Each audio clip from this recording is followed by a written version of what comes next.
দেখ দেখ বন্ধু, ওই যে বিমান যাইতাছে। এই সেই বিমান যে তোরে আর আমারে বিদেশের মাটিতে আনছে। শুধু তোরে আর আমারে না, এরকম হাজারো ছেলেরে আনছে প্রবাসের মাটিতে। দেখ কি একটা সিস্টেম। আমরা দেখা করতে পারি না, চাইলে বাবা মাকে দেখতে পারি না, চাইলে যে তাদের সাথে যাইয়া 2 মুঠো ভাত খাবো তাও পারি না। বিদেশের মাটি মনে হয় আমাদের জন্য আপন হয়ে গেছে, নিজের মাটি আমাদের যে বাংলা মাটি সেটা মনে হয় আমাদের জন্য পর হয়ে গেছে। কারণ আমরা তো এখন অতিথি, যাবো, যাওয়ার পরে 1 মাস বা 1.5 মাসই থাকবো, তার উপরে না। আবার সেই কামলা দেওয়ার জন্য আমরা প্রবাসে চলে যাই। শুধু আমি আর তুই না, এটা প্রত্যেকটা মানুষই এমন।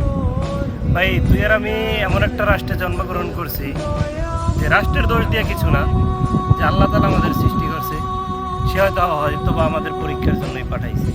যাই হোক, জীবনে ভালো কিছু হবে এই প্রবাসের মাটির থেকে।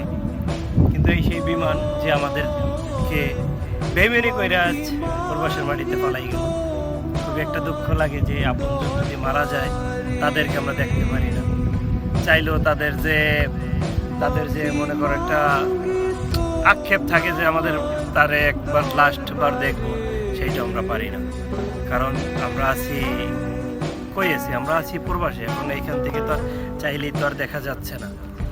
তাই মনের কষ্ট মনেই রইল।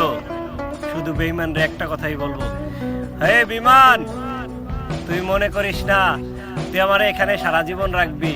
আমি আইজ হোক কাইল হোক বাংলাদেশে ঠিকই ফিরবো।